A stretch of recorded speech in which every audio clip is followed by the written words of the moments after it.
Queridos, eu tenho aprendido que o melhor uso da vida consiste em gastar a vida com alguma coisa que dure mais do que a própria vida. Vou repetir para você: o melhor uso da vida consiste em gastá-la com alguma coisa que dure mais do que a própria vida. Com que você tem gastado a sua vida? Quem aprendeu? O melhor uso da vida consiste em gastá-la com alguma coisa que dure mais do que a própria vida. Quem aprendeu pode falar? Vamos todos juntos. O melhor uso da vida consiste em gastá-la com alguma coisa que dure mais do que a própria vida. Agora só a igreja. 1, 2, 3.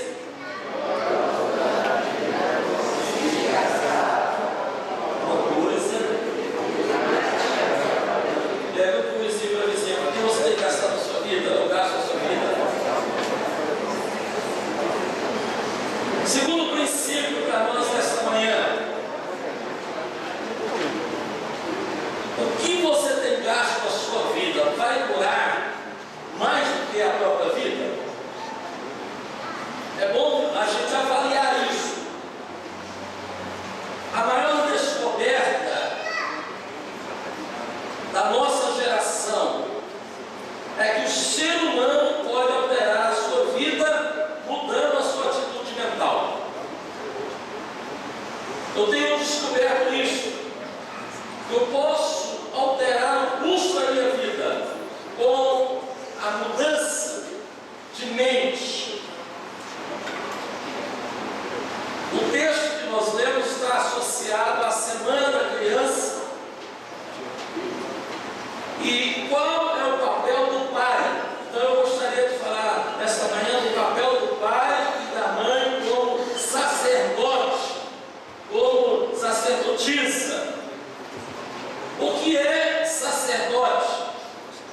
Sacerdote vem de uma palavra grega que significa santo, separado.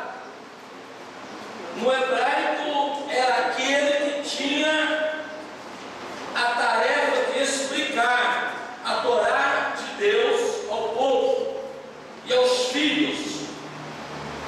Deus deu o ministério do sacerdote para pregar santidade a partir da sua casa. O papel do sacerdote é pregar santidade a partir da sua casa. Qual é a liderança sacerdotal, pai e mãe sacerdotisa, na revelação da Bíblia? Era compartilhar a dimensão do sagrado com a família. Era compartilhar a dimensão do espiritual com a família. O pai tinha que despertar em casa esses valores. O pai tinha que despertar em casa o culto. Quem aqui ainda lembra do culto doméstico? A geração do culto doméstico. A geração da família reunida. Então, o pai, ele era uma espécie de ponte entre Deus e a casa, entre Deus e a família, entre Deus e os filhos. Caberia a ele assumir a liderança espiritual da família. Eu pergunto nessa manhã aos pais que estão aqui, e aqueles e aquelas que não têm o pai, cabe à mãe essa tarefa. Você tem exercido a liderança espiritual na sua casa? Você tem exercido a sua voz sacerdotal na sua casa? Aí eu faço uma segunda pergunta: por que a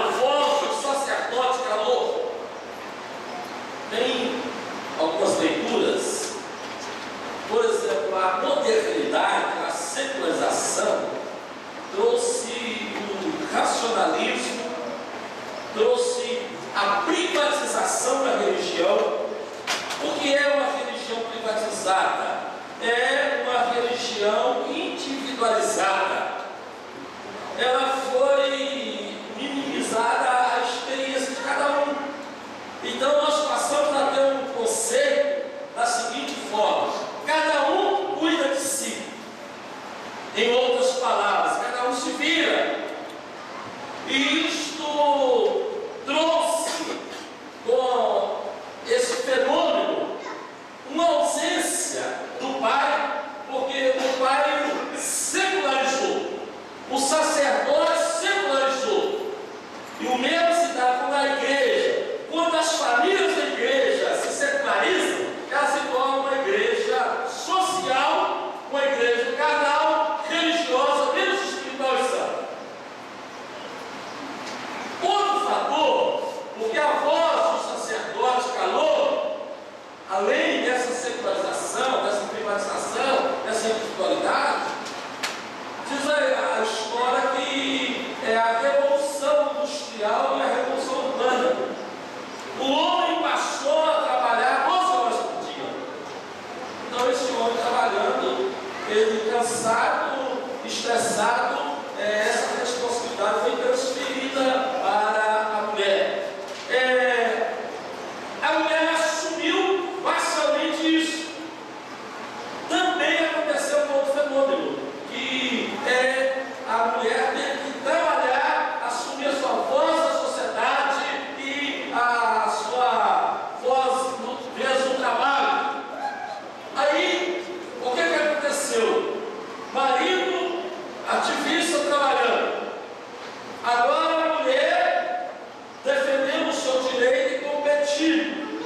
E em vez de colocar a discussão do outro nível, gerou um movimento feminista no nível apenas de competição. Para ver quem ganha igual, quem ganha mais, é direito de A ou B. Nós não estamos aqui acusando nem defendendo você. Esse é um fenômeno que aconteceu. E a mulher indo ao mercado, a mulher indo para ajudar até na vida familiar, resultou que a casa ficou sem sacerdote e a casa ficou sem sacerdotisa. O pouco tempo que sobrou, quando sobra, foi para o espiritual. Vem as guerras. Segundo a sociologia, as guerras contribuíram muito para esse fenômeno, porque com as guerras só morre o homem. Vamos trabalhar para fundar as guerras para a guerra também, né? Viu? Com as guerras só morre o homem. E segundo essas pesquisas, esse fenômeno também contribuiu para essa ausência. Veio então hoje que nós podemos dizer a crise da família na sociedade moderna. Aí, primeiro, filhos crescendo sem referencial de pai, filhos crescendo sem referencial de mãe. Onde, aí eu quero que as mães prestem atenção aqui, os pais que ouçam, onde não tem lei dada pelo pai, cabe à mãe colocar a lei. Onde não tem lei espiritual dada pelo pai, cabe à mãe colocar a disciplina. Senão, a perversão e a perda do filho será maior ainda. Porque há uma omissão, tanto de pai como de mãe. Por isso que nós estamos falando em sacerdote e sacerdotisa. Queridos, aí esse texto que a gente lê, ele nos traz algumas lições. Primeiro, é que nós precisamos entender que os nossos filhos precisam de homem de Deus e mulher de Deus dentro de casa. Amém? Homem de Deus e mulher de Deus dentro de casa, que tenha identidade e atitude. Preste muita atenção nessa questão da palavra: identidade e atitude. Homem que encarne na família o amor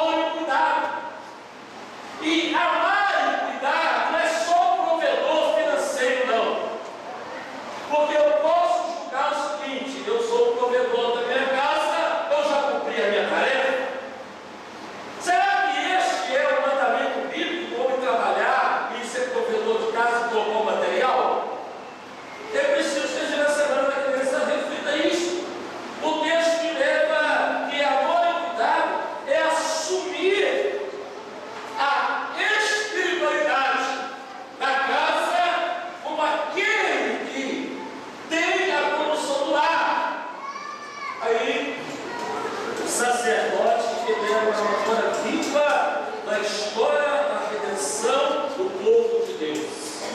O sacerdote era uma memória viva da história da redenção do povo de Deus. Cabia ao sacerdote trazer a vida, a santidade, a glória, a redenção do povo perante Deus.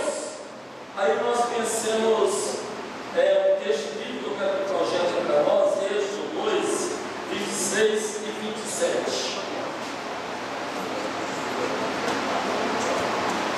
Êxodo 12, 26 a 27. Dá para a sua Bíblia aí, para a gente não prolongar e tomar a nossa ceia. Está escrito o seguinte: e acontecerá, vamos ler todos juntos, 2, 3, está na tela?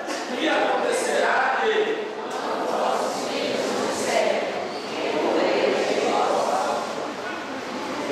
próximo. Então direis: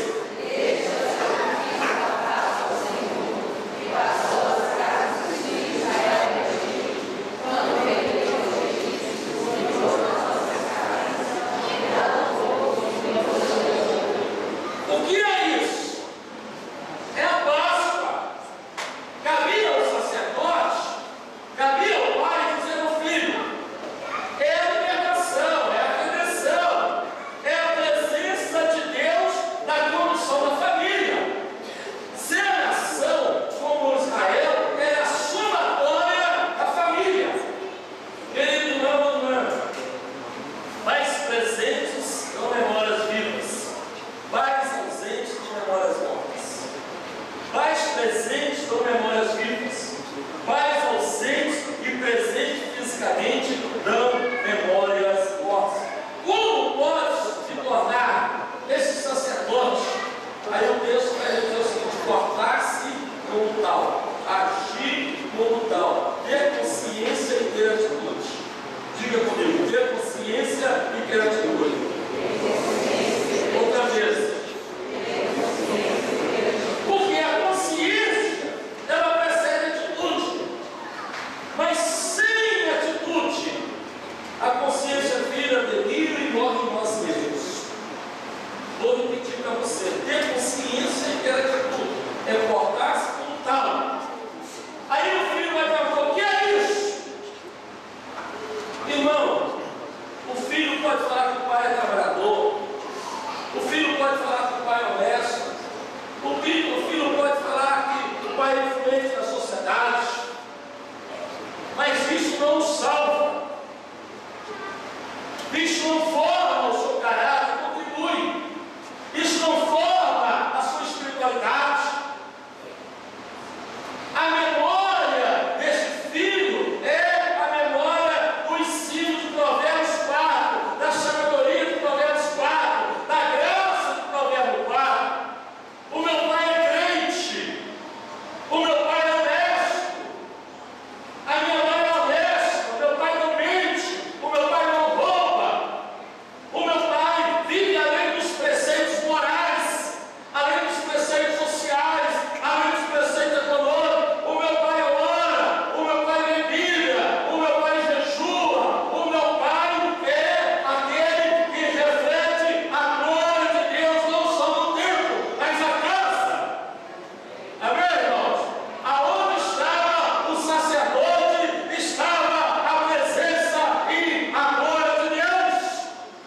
Não havia glória de Deus sem a manifestação do sacerdote. Deus, no Velho Testamento, para falar ao povo, para revelar a sua glória ao povo, desde Moisés, era necessário a presença do sacerdote, a figura do homem separada em santidade, para que Deus pudesse estar presente no meio da família. O mesmo se dá conosco, o mesmo se dá conosco em Cristo Jesus.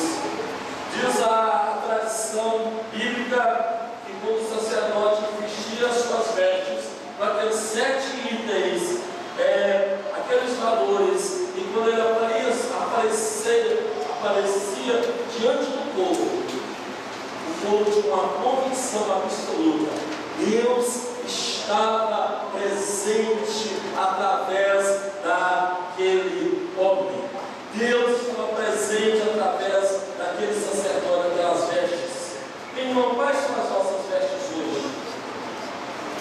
Eu já disse para você que trabalha uma série de coisas domésticas. A nossa festa hoje seria a festa da palavra, seria a festa da oração, seria a festa do jejum, a festa do culto doméstico, às vezes nós estamos com pouco tempo para realizar. Seria, meus irmãos, a festa da piedade. Seria, meus irmãos, menos que eu leia o cenário, que eu leia o texto, que eu não saiba muito explicar esse texto, mas que eu possa parar e dizer o seguinte: quando eu estou reunido com a minha família, Deus está no nosso meio. Quando eu estou reunido com a minha casa, Deus está na nossa casa. Quando eu ando na minha casa, Deus se move. Aonde vai o pai, aonde vai a mãe, aonde vai aquele que ministra a palavra ao filho e à filha, ali está a presença de Deus, ali está a revelação de Deus, ali está uma forma de impregnar, uma forma de gerar, de contagiar, uma forma de levar o filho a perceber que o sacerdote ou a sacerdotisa é um reflexo do Deus vivo do nosso meio. Amém, querido? Você é esse sacerdote, é essa sacerdotisa? Você está vestido assim? Ou quais as vestes que nós temos? Vestes tão secularizadas. Então eu quero concluir dizendo a você o seguinte: não viva a semana da criança, não celebre a semana da criança só para brinquedos. Não vou dizer para não dar brinquedo, só para o comércio. Dia das Mães, Dia das Crianças e Natal são 3 datas muito esporádicas para nós evangélicos. Para nós cristãos é diferente. Amém? É